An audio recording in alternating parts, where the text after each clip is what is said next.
Hey there, friends. Welcome to the Being Brown and Bold podcast. I'm your host, Jess Thomas. We're so glad that you're joining us for all these amazing conversations about stepping out of our comfort zone, being bold, and taking chances.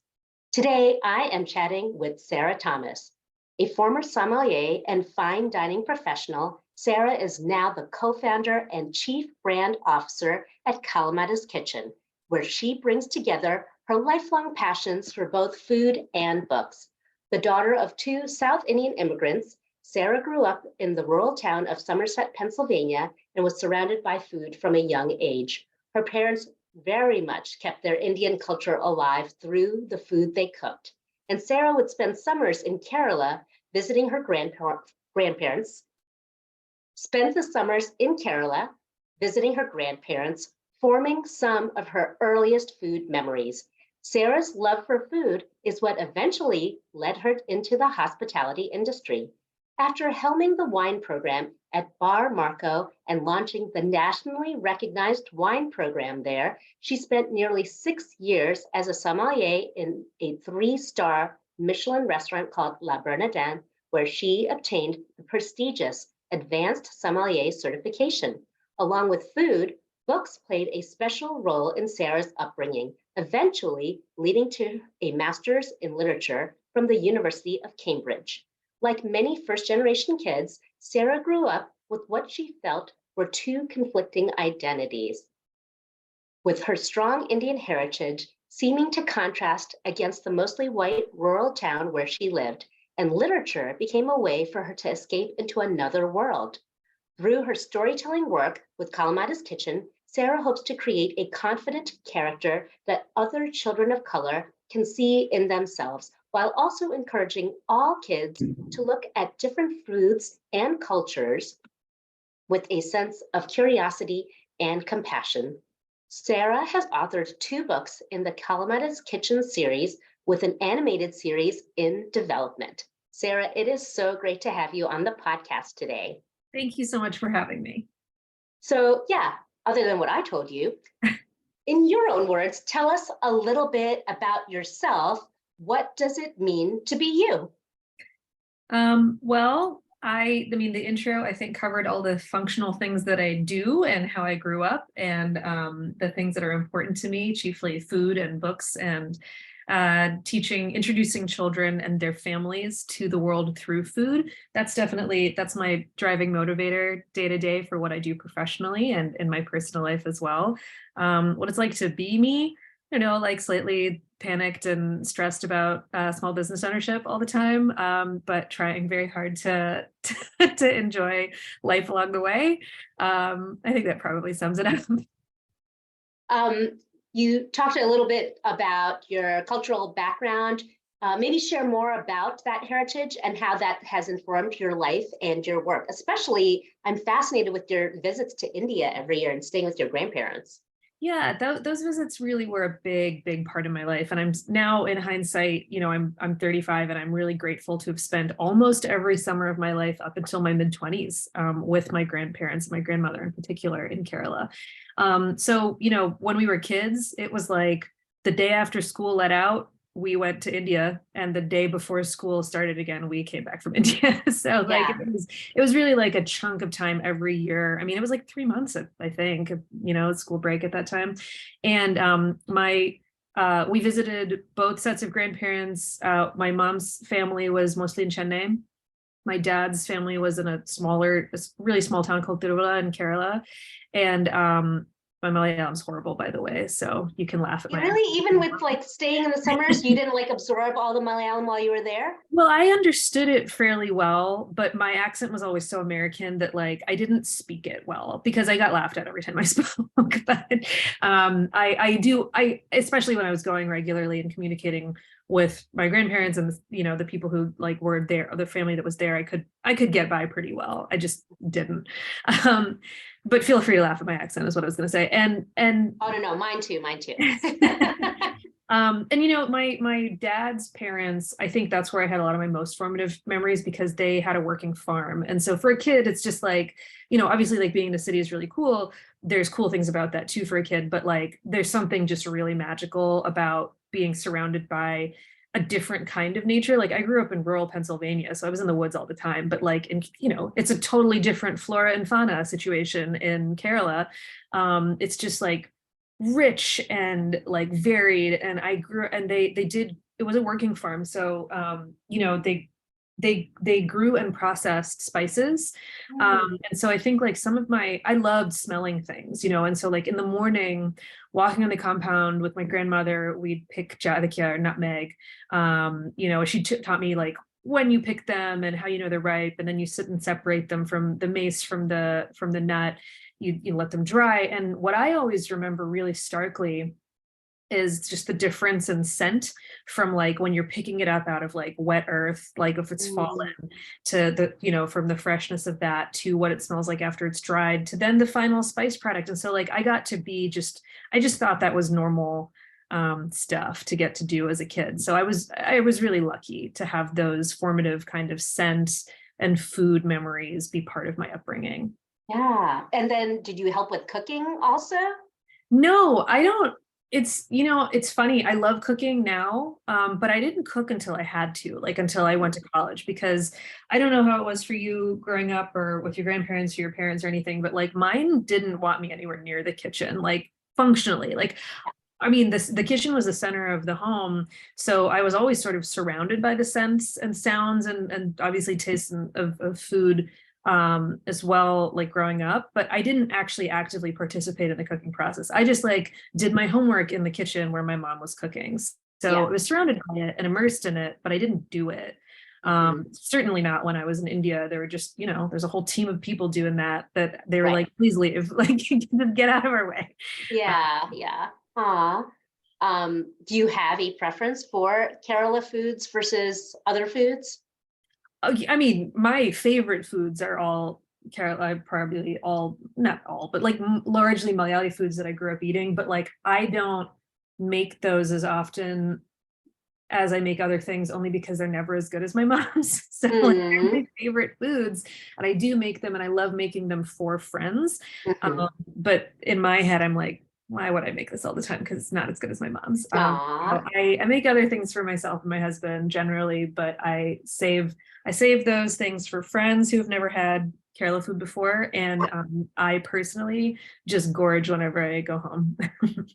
So when you were little, when you were growing up, what did you imagine your life would be like as an adult? Either not even necessarily vocationally, but just like what you'd be doing like on a day-to-day basis, or where you'd live. Do you think you'd ever live in India? No, I never thought I would live in India. I live in New York now, and I never thought I'd live in New York. That's definitely true. The truth is I don't really know. Like, I think when I was a kid, I pretty much I thought that I was just going to follow all the steps you were supposed to follow. Like in terms of like, I think the only thing I thought of was like what my job was going to be. And I was like, I guess I'll be a doctor. I mean, I think it's like what I'm supposed to do. And then there was a period of time where I was like, I think I'll be a lawyer, because I think that's also acceptable. And then there was a period of time where I was like, I think I'll be a professor, because I think that was also acceptable. But like, I didn't really, but outside of like the job, I don't remember ever really thinking like, oh, I'm going to get married, I'm going to have kids, I'm going to have a dog, I'm going to live in this place. Like, I don't think I thought that way. I think I just thought about what I was going to do. Yeah. Those things are what I do. Did you think of those specific careers because those were the things your parents, I don't know what your parents did in their jobs. Yeah, my dad, I come from a family of doctors. I also, on my dad's side, but I also have a lot of teachers on my mom's side. So like, I think that was always kind of in me, the teaching aspect of it. And all my first jobs were around teaching, as a ski instructor and then as a college teaching assistant.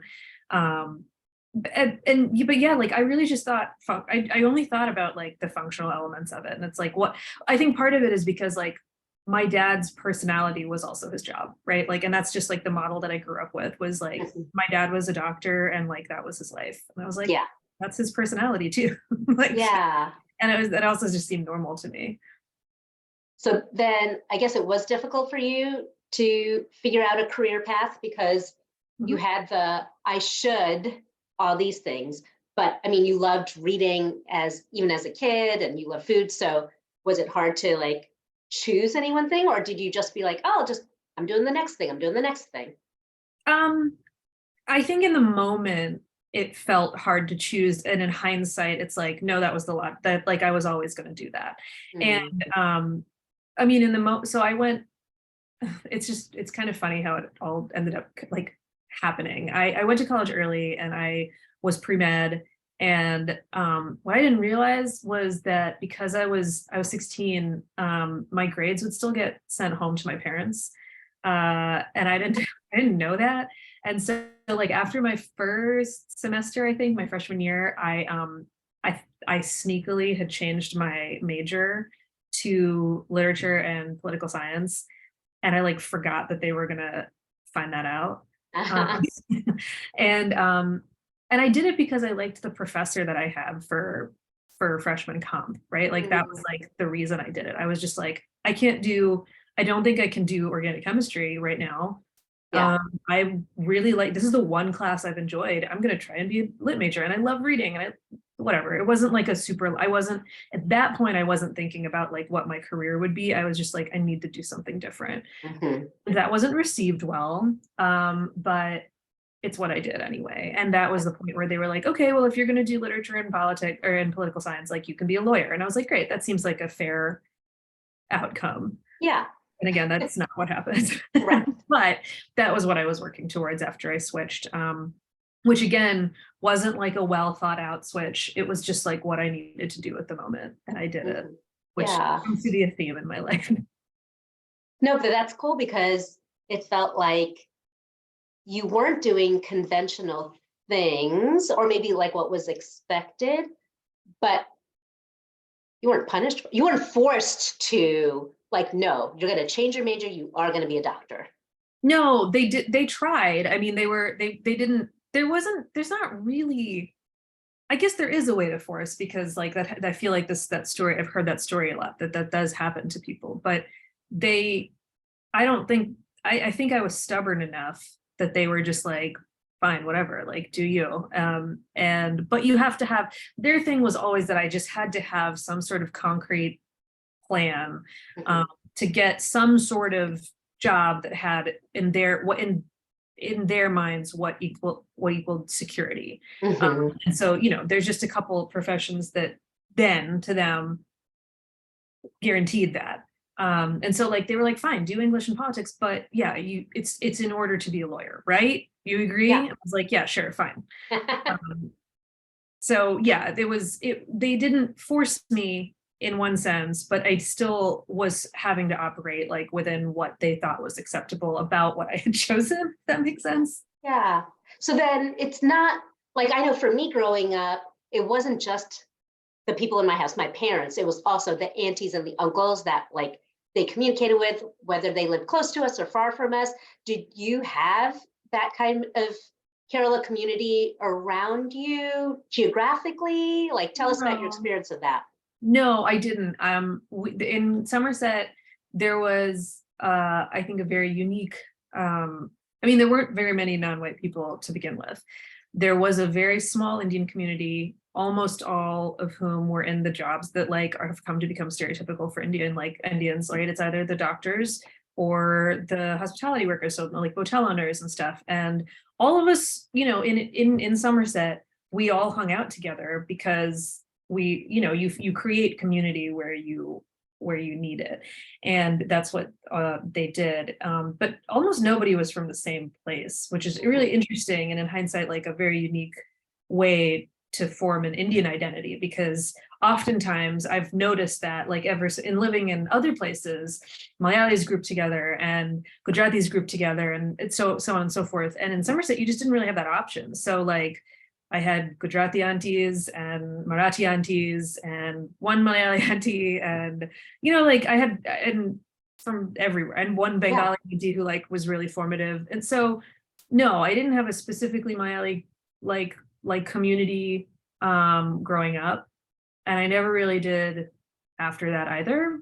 And I didn't know what I was missing, to be honest, so I didn't miss it. And I don't now. I feel like I had a very I still had a robust community in a way, in the Yeah. version that I could. Um but no, I don't. I mean, I think that like people shared their opinions with my parents, but like I didn't feel particularly affected by them. Yeah. Like I think my mom would sometimes call and be like, so and so auntie is like her kids or blah, blah, blah. And I'd be like, I don't care. Like so, which is probably not very nice. You know, which is she was operating within the framework that she understood. Right. Yeah. Which I just didn't care about. Yeah. So it's interesting because the way that you grew up is how my kids grew up in rural Tennessee, with not having in their face this community, whereas I grew up with lots of Malayali community around me, and so there were those voices. But my parents also, they were different. Like they didn't be. I mean, they did want us to have secure jobs. Mhm. So to them, it's secure to be a doctor and all that. But then they saw my grades much earlier, and they're like, oh well, guess that's not going to happen. But here, where we live, there were like hospitality Gujarati. There was other physicians that were Bangladeshi, but they still like didn't mingle. Like Oh, we knew really? that they were there. We might see them at the park, but they would drive the full hour to the big city to find I think, yeah. community. I was like, hey, how come we didn't get invited to the Eid party? Like we're right here. So Yeah, no, we celebrated it was weird. I mean, we were an hour and a half away from Pittsburgh, and certainly there were Gujarati, Marathi, Bengali, and Malayali communities in Pittsburgh that we could have participated in all individually. And I think especially the Gujarati families did, because I went to like Navratri Garbas. They'd always took me though, right? Like I was still included. aw, Like I went to like Garbas party, like I the Garba celebrations and stuff like in Pittsburgh and stuff when I was growing up. I thought it was really fun. And yeah. they always took me. So they certainly did do that, but it wasn't at the expense of like the day-to-day, just like survival in this town. We Mhm. all cooked for each other, and the only babysitting I ever had was like at random either Gujarati, Marathi, or Bengali auntie's house, you know, like Yeah. so it was I think that was if I don't always say a lot of nice things about the place I came from, but if I have to call out one, I think that unique melange of Indians around me, though small, was very impactful on my life. Yeah, that's actually really awesome. That reminds me of like when my dad grew up in Kerala, he would talk about it wasn't they were all Malayalis, but like they were all different religions. So they Yeah, would go to the mosque and the temple and to the church, and yeah, everybody went to each other's community celebrations and yeah. weddings. It's incredible because I think my parents always very proudly told me about in Kerala how tolerant things like people were, and how Yeah. the best part about it was that they got to celebrate every holiday. So they were like, we don't understand why people are intolerant around religion, because like the best case scenario is you get so many more holidays if you like Yeah. like yeah, that seems very logical to me. Yeah. And I remember having like my hackles raised a lot when people would be like the assumption, I mean, and it is true to a large extent, like what a lot of people hear or know about India, if they're not familiar with the culture of tolerance in certain parts of India, is the sometimes larger context of intolerance. And Hmm. it's a shame because obviously we know India is much more diverse and varied and nuanced than that. But Right. I just remember being brought up with a very different idea of what it meant to be Indian, and how there was a culture of respect, and not just tolerance but celebration. Hmm. And Hmm. then it's not always reflected in what other people see about India, which I always found sad. Yeah, it is really sad, and current politics is not helping it either in Exactly. India. I mean, there's obviously truth to it. I mean, Yeah. there's obviously truth. I just, again, that was just what I was brought up believing. And then, it took me as a kid. I didn't realize that like Carol is very small in comparison to the Yeah. rest of the subcontinent. So like, I just didn't know it didn't really extend. Yeah. So as you were growing up, you are in this rural white community. Did you feel like you didn't really fit in as far as like friendships, and then even like, your upbringing and your future for like the dreams of like what you wanted to do? How was that experience for you? I definitely didn't feel like I fit in. I desperately wanted to though. So I did actively, it was very, it was difficult, right? Like I actively suppressed a lot of the Indianness, outside of like the fact that I can't really change what I look like. Um, you know, I didn't, I don't know. I actively definitely tried to like be as quote unquote American as I thought I could be. But Mhm. and it took me a long time to realize that like doesn't really matter what I do, like people aren't gonna see me that way. So Mhm. like, it's not up to me, it's up to them if that's my goal. And so it took me a long time, like into adulthood, to realize that that's not shouldn't be my goal. So yeah, I didn't because the other thing is like at home we were very Indian. Like we ate Indian food all the time. And like I spent half the year, not half the year, but like a large portion of the year in India. And so those two things, those two personalities were very stark and in my head really incompatible. Obviously they're Mhm. not, but they felt that way when I was a kid.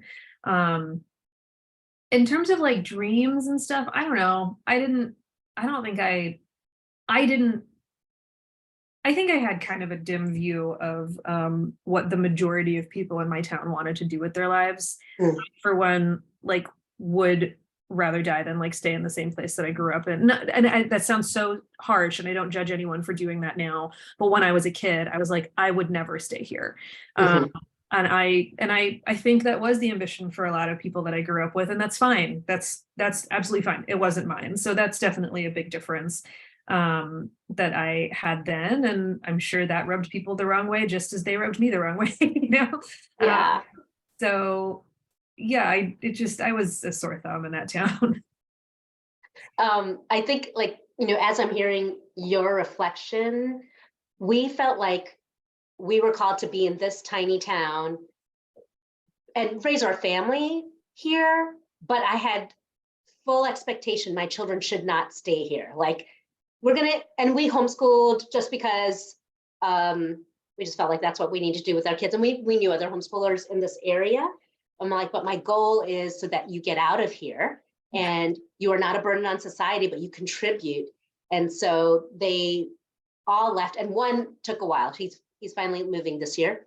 But I'm like, why there's the world is so big. I feel like I taught Yeah. you that the world is so big. Just fly away, come Oh, back for vacation and enjoy the beautiful mountains, but like and so all three of them are in three major cities.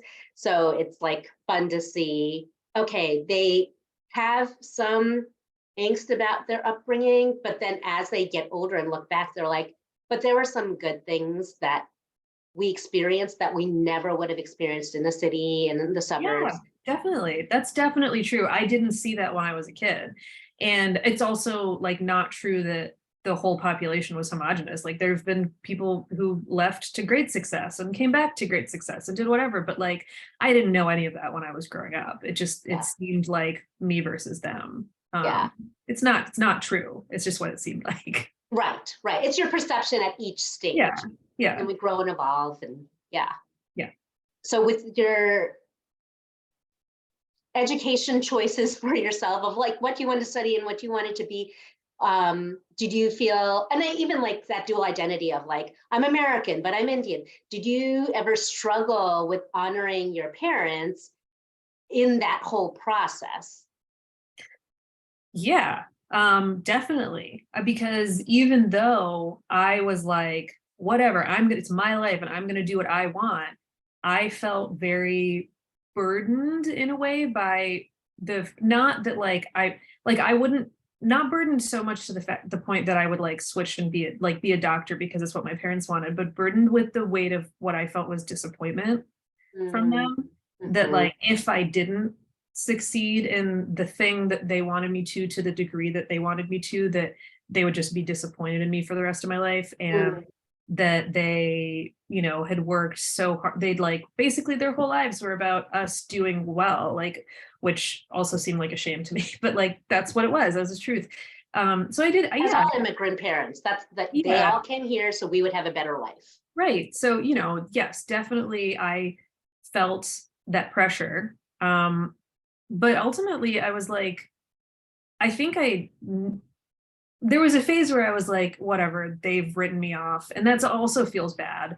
right? Where you're just like, okay, I'm like so much of a disappointment that like they just don't care what I do. And that's kind of why I was like, I'm going to the restaurant industry. But it wasn't true. Like, again, that's like how I felt. But Mm, I have a great relationship with my parents and they're lovely people. And it felt like how I felt and how they were able to communicate things to me was like, there was definitely, there were hard years and there was a lot of disconnect for a long time. So yeah, I mean, I definitely struggled with that, especially in my like late teens, early 20s.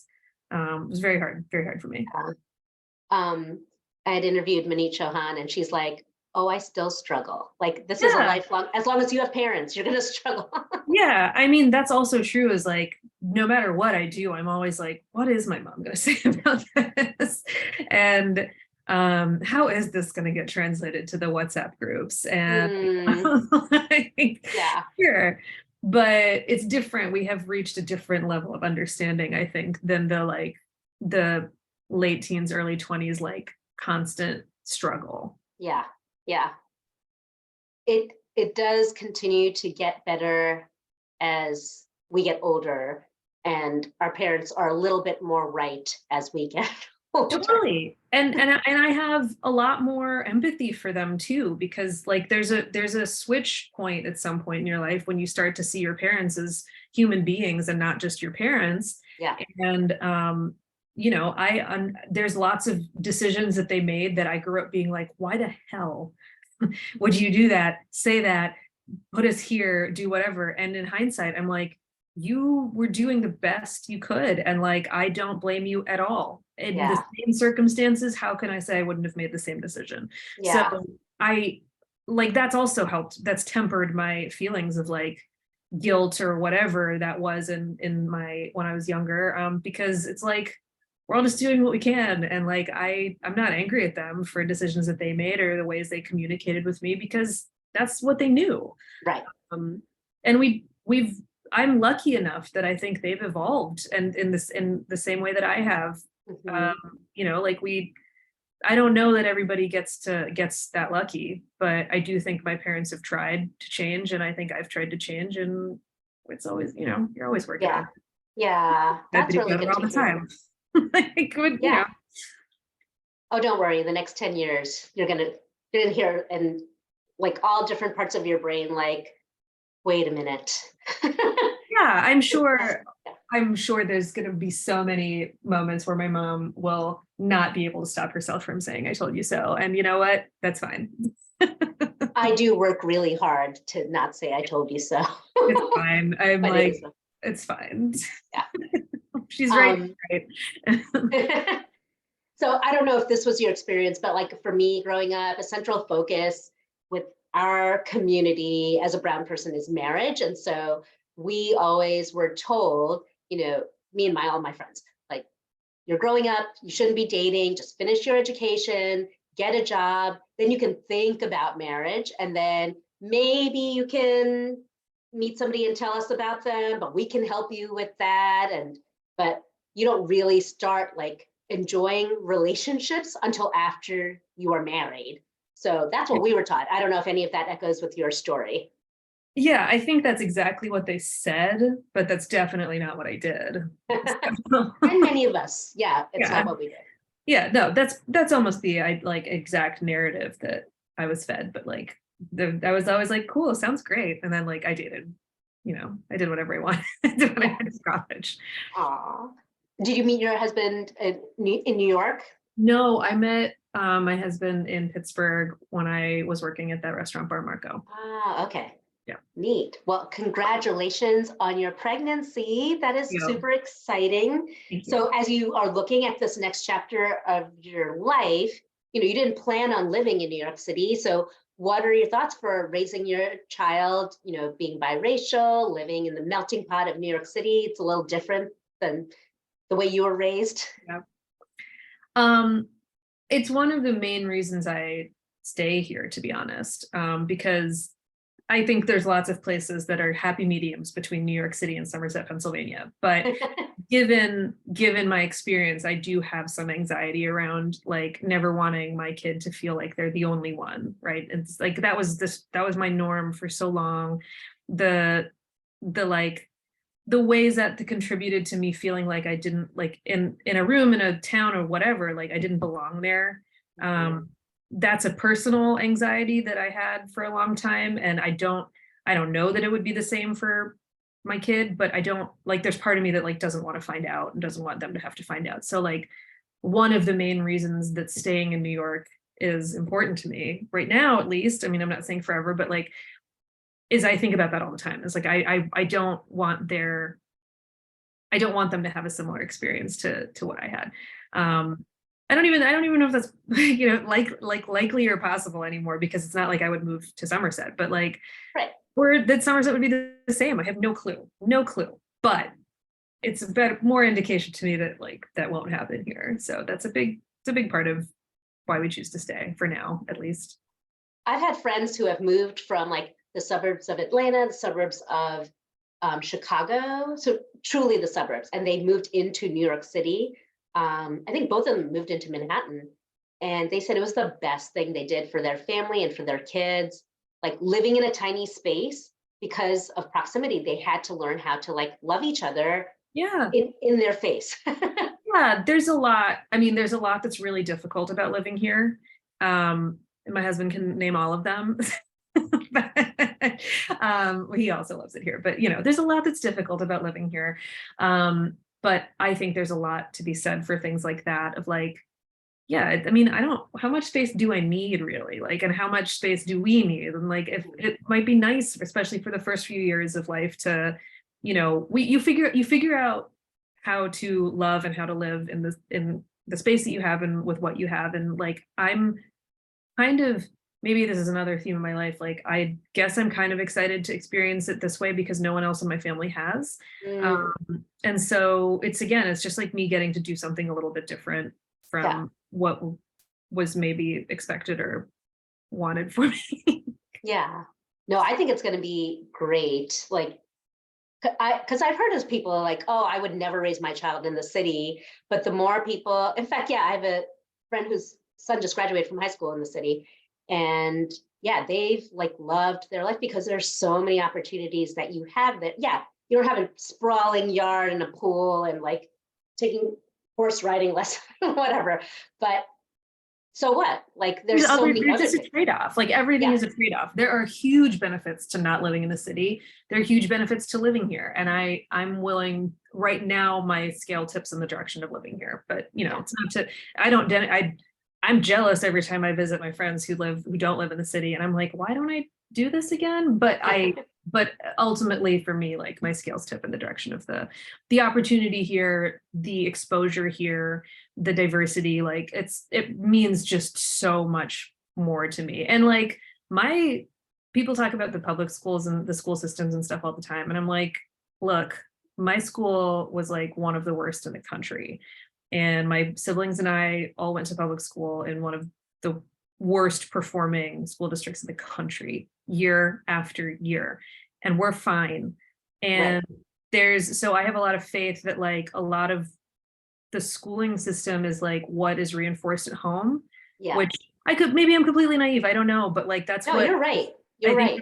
And to me, the value then of being exposed to kids who don't necessarily come from the same background that my kid will, I think that that's in a lot of ways a higher value of life experience than like, the way they learn how to multiply. So that's another factor for me. Yeah, no, I agree. Like, I think what I've sensed is in general, there's a fear of poverty, not being poor, but being with people who are experiencing poverty. And so mixing people especially because we're in the healthcare realm. And so like who my husband sees as patients are the ones that come to a community health center. And when we talk about it with other people, they're like, oh, but if you worked in this town, you would have this fancy brand new hospital, but like, and there's a stigma. But it's true when you go to public school and you have a mix of everybody, your kids don't see that separation because they're just friends, right?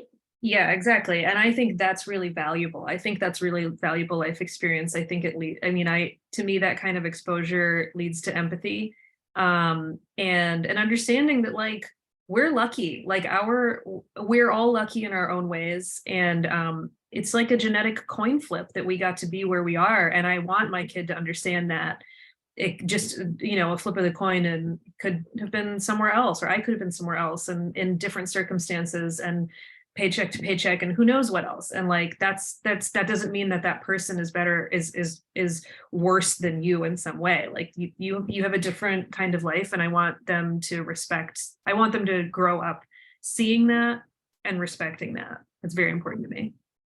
That's awesome. I want to switch to Kalamata's Kitchen. I love the books and the concept, and now you're having like an animated series coming out. I don't know how much you can share about that part. Not a lot. Not a lot. I was like, I know it's been in the works for a while. Yes. But I'm super excited. And one of the questions I've had is, have you had much feedback on, because I feel like a lot of, what's kid-friendly food, right? So I feel like, I don't know why, because my kids didn't grow up like this, but I feel like I always need to have chicken nuggets in the freezer and a box of mac and cheese, just in case a kid does not eat what I'm serving. And I hear a lot of parents that, that's what they order. And I don't know why restaurants like, this is the kids' menu. These are these options. Have you heard much feedback or stories about students enjoying different types of food besides the nuggets and the mac and cheese? 100% yes. I have like proof in real life of that being true. And, to address basically everything you just said about, restaurants having kids menus and what does kid friendly even mean, and why have things like chicken nuggets and buttered noodles come to represent like all kid palates across this country. We're actually in the process of relaunching our Taste Bud Travel Guide, which is a family-friendly dining resource for parents. And I'm writing articles on literally all of those things because I think it's, I don't, again, this is no judgment on anyone and no blame on anyone for feeding their children any of those things. And I mean, like, I love a chicken nugget here and there. Like, I'm not, there's nothing inherently wrong with any of these foods or with buttered noodles or whatever. But the idea that a child's palate has to be limited to these things that are, I mean, like when you look at them, are not particularly good for you either. It's really absurd to me. And it has been drilled into the American psyche for so many years that it's very difficult to break out of. And I understand that it's very difficult to break out of. That's a large part of why my company exists, is to try and help, not to say you have to eat these other things in order for your kid to like be a good person or for you to be a good parent, but just to offer maybe an easy, like a couple steps that parents can take to try, if they're interested, to try and introduce their kids to some of these broader flavors and cultures and experiences outside of what has been the norm.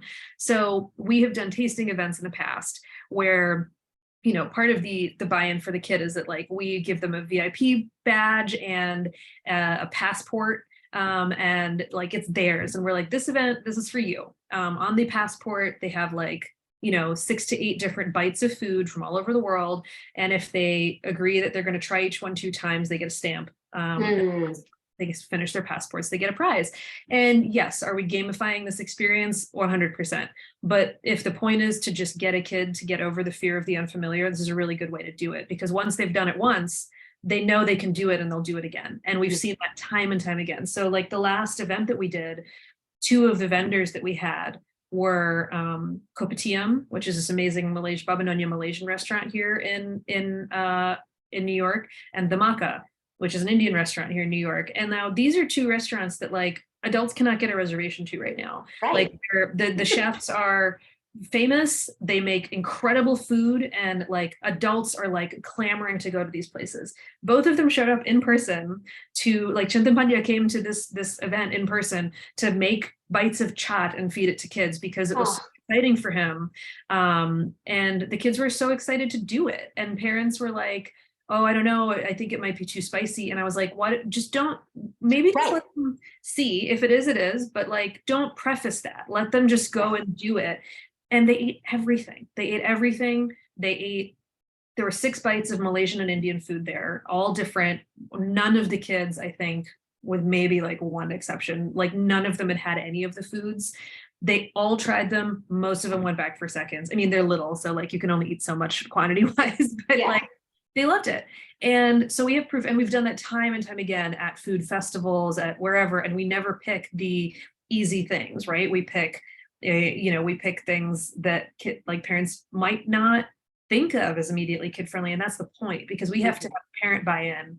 Like a kid can't choose these things for themselves a lot of time. We have to have a parent reframe what they think is the definition of kid friendly in order for their child to experience it. So we're just trying to encourage parents to look at that definition a little bit differently.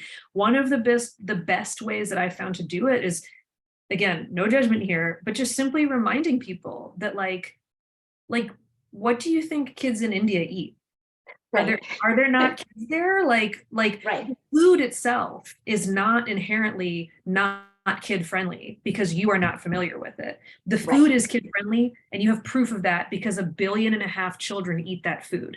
So your kid, it just depends on when and how they're exposed to it. Now, there are preferences, certainly. There are intolerances, absolutely 100%.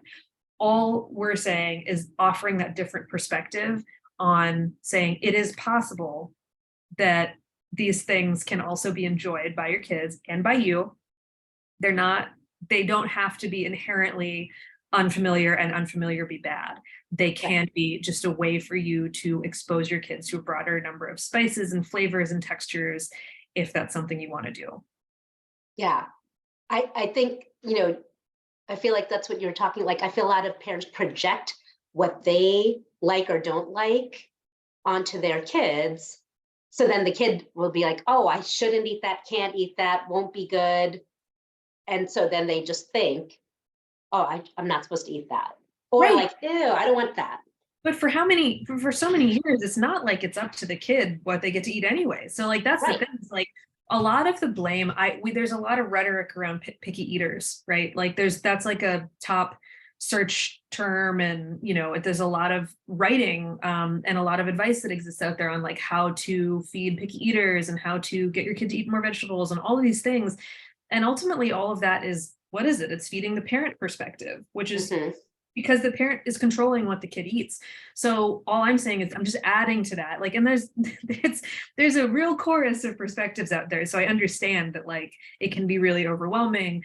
But all of those are, I feel like at the end of the day, like there's a lot of stuff that's very didactic around what you should and shouldn't do with your kid. And in a lot of ways, like I'm just trying to say, why don't we just step back and look at other cultures too? Because this one has been really prescriptive in a lot of ways in what you should and shouldn't do with your kids. And I don't blame parents for getting stuck in that at all. That's been fed to you. It's convenient. And yes, kids like it because all of us like salty, fatty food. Like, yes, sweet. If given the option, like to always pick the salty, fatty version of something, like a lot of people would. And so of course a kid will.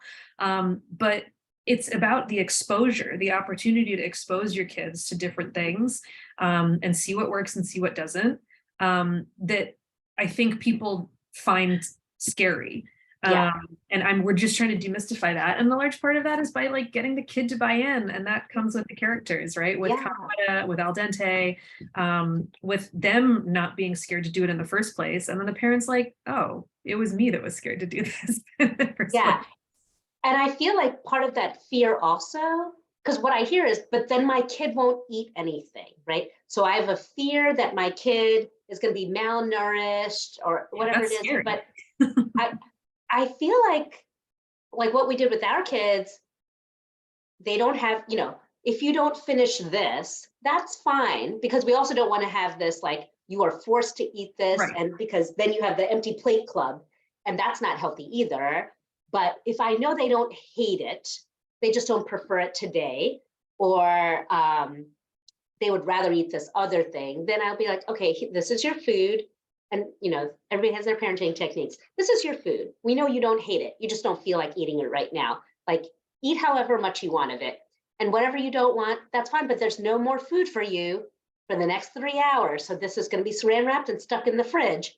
And then 3 hours from now, when you're hungry, you're not getting the cookie, cake, whatever it is, you're going to eat this. And yeah, we had stubborn confrontations at different times, but eventually they ate it. They're not going to starve. Yeah, that was my mom's theory too, is like, she's like, you're gonna eat when you're hungry. And like, if you don't eat, too bad.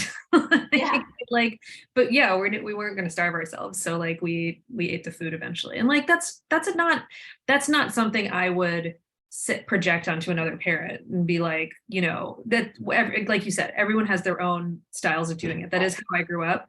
And but in that it's fine. I guess the point is just showing like there are examples of that also working. So if what you're doing isn't working, and you're scared of trying something else, it's like, well, what's the downside? Because you do have examples of it does work with other kids and other people, and like we survived and we're fine, and that's how we grew up. And what you're doing right now you don't like anyway. So like, what's the harm in maybe just trying this other method? Right. And I love the 2-bite rule because, if they eat it and they're like gagging or what, like, so I knew when my kids were little, this one really doesn't like mushrooms. I'm not going to put the mushrooms in his because we already know he tried it. It's fine. This one doesn't like tomatoes. It's fine. And so, but then as they all grew up, they pretty much all eat everything. They cook and they like buy very little processed foods because their palate is developed to eat like real food. Yeah. So yeah. Yeah, so I love how my mom never made different food. We always ate what my dad wanted to eat. Right? Yeah. And I didn't know there was another way. I was like shocked when I found out that some of the people I went to school with, like they just like ate completely different meals from their parents. I was like, really? Like, why? Because also to me, mealtime was about community and catching up and all that stuff. So like it's just a cultural difference. But like it's one I think that a lot of people find very appealing, but if they didn't grow up that way, they don't know how to access it. So again, we're just trying to provide those kind of resource points for people who are like, that sounds nice. And I'd like to do that with my kids and my family. Yeah. I didn't grow up that way. How do I do it? We're just trying to help. Yeah, no, I love the mission of your company and how you are promoting, because you're being countercultural and we're surrounded by that culture of like, this is what a kid eats. So it's awesome to see Kalamata and Del Dente like promoting that. Yeah, your characters are super cute. I love them. I was like, I wish I had a Kalamata like stuffed doll when I was little, but I do too. Yeah. I do too. And it's like 35 years later, we had to make her because she still didn't exist. Yeah. We talked, so you even mentioned it right before. It's part of the meal is sitting around the table, the community, the conversation. And a lot of what I do is like, how do we nourish the soul? And nourishing the soul, part of it is food, it's relationships, it's community, it's also faith. And I know like even what you're talking about growing up in Pittsburgh, you're encountering people of all different faith backgrounds and cultures. And obviously in New York, you are as well. Do you feel like there's been any specific belief or faith system that's informed your outlook in life? It's a good question. I was raised very Catholic, but I had a very early resistance to the church. So I think a large part of my life was kind of in terms of like religion specifically was like that kind of angsty rejection of institutional religion. But in my old age, no, I consider myself someone that's very just open to what I don't understand. Mm-hmm. That's like how I see faith is like, I have to accept that there are things I don't understand. I don't have to ascribe, I don't seek an answer in the form of religion, I guess I could say. I don't blame but I respect people who do, because I see that it brings comfort. Mm-hmm. I see that it brings a reason to believe and something to believe in for later, not necessarily what you're living through right now. And I have a deep respect for it. And so to me, like that's more being spiritual than religious. Mm-hmm. The idea of having faith in something, I think, is very appealing to me. For me, it's just like I think it's just like a faith in the understanding that like there's a lot that I can't understand, and I find that weirdly comforting and cosmic. So yeah, That's great. that's my overarching thing is like, Yeah, I have no idea, and that's fine. yeah, yeah. And I don't think anybody, I mean, if they have it nailed down, then that must be God, because who would have it nailed down, right? Yeah, I mean, it's I find it very unappealing when someone else insists that they do know, Mm, and they know better and their way is the right way. I find that very unappealing, and I do think that religion tends to bring that out in people. So I've rejected that notion for many, many years. yeah, Again, I don't, I think organized religion and zealotry in any form are different from having faith. And whatever you call that faith is up to you, but those are different things in my head. yeah. Have you encountered, because you look like this, oh, you must be this religion, therefore you must eat this, or you must not eat this? Sure. Have people been casually racist with me? Yeah, absolutely. I don't know. Growing up in Somerset, it's like you grew such a thick skin. I didn't even realize I was supposed to be outraged for like a long time about certain things. I just took it as a given that people would not would make assumptions about me that weren't true. And it was just my job to patiently explain them. Yeah. So I actually do have a great deal of patience with a lot of those conversations about that mostly just involve assumptions. It was like when I got older and I started telling people like in grad school or whatever, like, oh yeah, no, people would ask me that all the time. They'd be like, aren't you so mad all the time? I'm like, yeah, I guess I should have been. I think you were saved from being mad all the time, because then you would just be like, you'd be an angry person. Literally all the time. If I was mad about every time I had some sort of racial aggression or microaggression thrown my way growing up, I would have been just absolutely full of rage all the time. Yeah. Probably a survival mechanism that I wasn't. Yeah. I think you had said before, people doing the best they can. I mean, I'm not saying that your experience, but like what we've experienced here is more like ignorant racism of like, they don't even know what questions to ask. They've never been exposed to anybody like us. And so they make comments, but a lot of times it would be like they're trying to relate to us, but they just don't know what to say or how to ask. And so I think we've all just like laughed off a lot of things, but we've also been like, they're not trying to be hateful. The ones that we've experienced. Yeah. I assume best intentions, right? Like, and that's how I've survived in the front of house in the restaurant industry too. Like, oh, where are you from? Where are you really from? Like, why did you get your name? Like, what's your real name? What's your real name? Like, yeah, I assume best intentions. I mostly assume that people are trying to connect with me and all of that. So that saves me like anger. But at the same time, like at this stage, like it's like aren't we a little past like the problem with that line of questioning is that they're already assuming they know the answers. And if you don't give the answer that they expect, they challenge it. So yes, I assume that you're asking me these questions to relate to me, but if you don't, then listen to the answer. Right. And so that's where I lose a little bit of my patience now. I think I was more patient when I was younger, but now I'm just, in this day and age, you can Google literally anything. Right. And you're asking me this, like. Right. Yeah. No. It's not all on me. Like you can also just read something sometimes. Right. What's a Kerala? Oh, there's a great article if you Google it. Yeah, just do some reading or just ask the question, not assuming you know the answer already. Just ask a different question. Yeah. I feel like you've done a lot of bold moves in your life. We didn't cover it in this podcast. There's lots of other podcasts. If you go listen to Cherry Bomb, if you're listening to this, and listen to our podcast there, because you talk more about like all the different moves that you've made between like being in England and the way you got your job in New York City and all that. And so if there's especially like people coming from a brown background, like listening to this, if they're hesitant about making a bold move, maybe it's countercultural or what they grew up with, like how would you encourage them?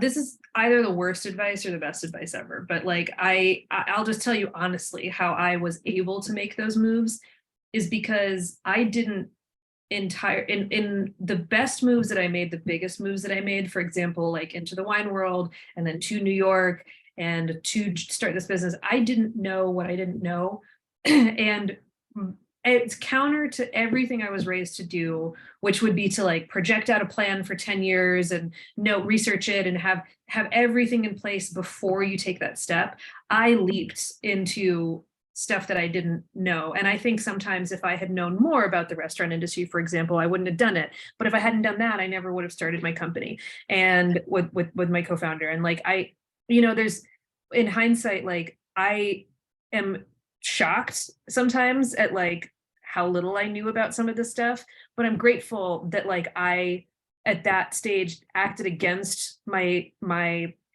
what I was raised to do, because that is, I guess, boldness in its own way. And like it was, I don't know if I would have called it that at the time, and I'm sure that nobody in my family did either. I think they called it foolish, but I trusted something else, right? I trusted the instinct that I had and the desires that I had to be doing something different that was right for me at the moment. And that trust is not something you can always, that's not something you can plan out for 5 years. That's not something you can predict, and you might fail a couple times. But like I was brought up with such a rigid fear of failure that the moments in my life that I'm most proud of are the times when I said, I actually have no idea whether I'm going to fail or not here, but I'm going to do it anyway. And I still try and think that I still have a real fear of failure all the time. Like if you're not the best, you're the worst, and but like I grew up that way. But I try and break out of that because it's not true. It's not true. And if you are constrained by that, I think you'll miss out on a lot of what your own potential is. Mine was bigger sounds arrogant, but like it was just different than what I was raised to think it was. So yeah, again, that might be terrible advice. I'm not saying like don't plan anything, but like you don't have to have everything planned out. Yeah. No, I think that's great advice. Right for you. Yeah. Because even if you do plan everything out, there's a good chance it's going to work out anyway. Right. Exactly. It's always something, if nothing, we've learned the past 3 years, everybody needs to learn how to pivot, because yeah. And that's become a word that like everyone hates hearing, but like it's also just true. Like you have to be like, I was raised with a lot of rigidity, and like you can't be rigid in this world. You can't.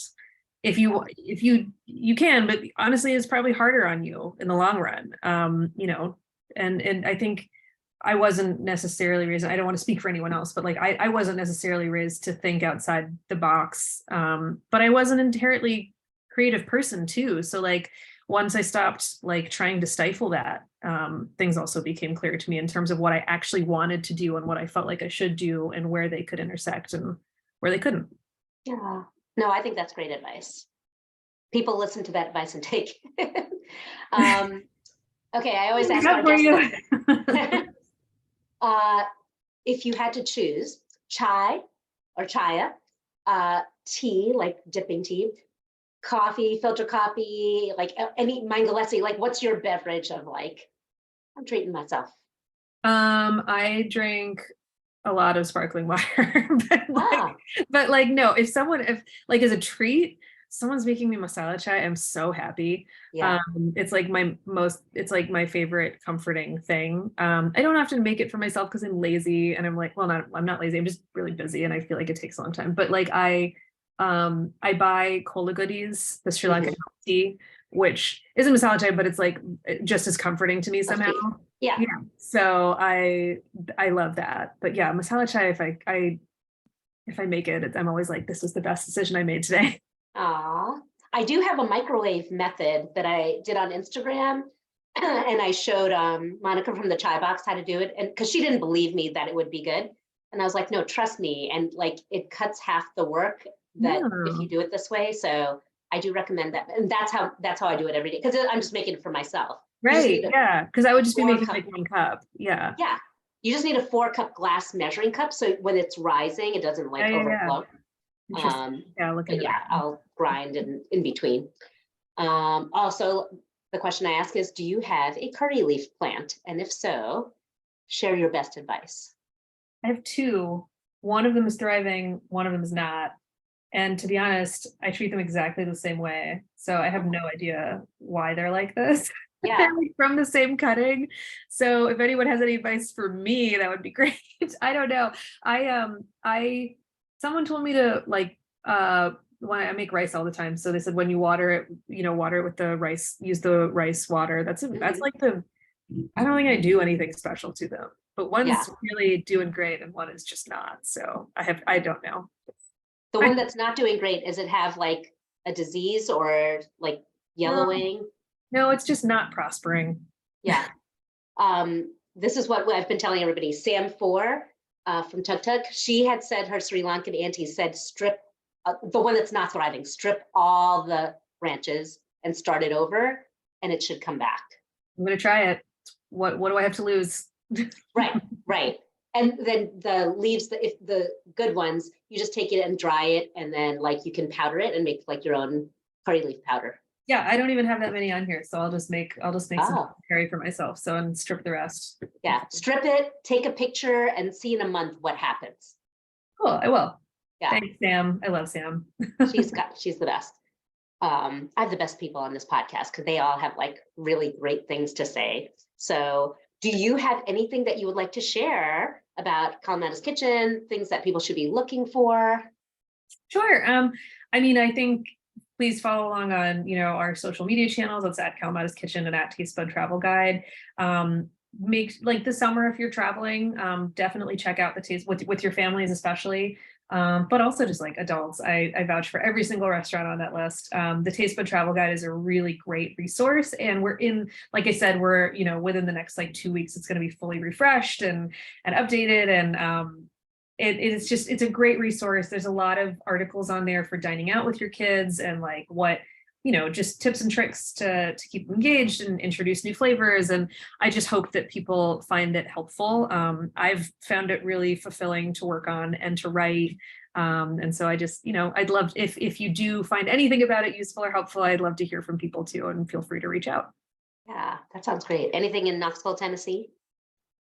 In Knoxville, no. You know what? I don't have a guide there yet, but I'll lean on you for some references. I've got some good places to recommend. Yeah, I'll take them. Awesome. Well, thank you so much, Sarah, for sharing your life with us and telling us all these great stories. My pleasure. Thank you for having me.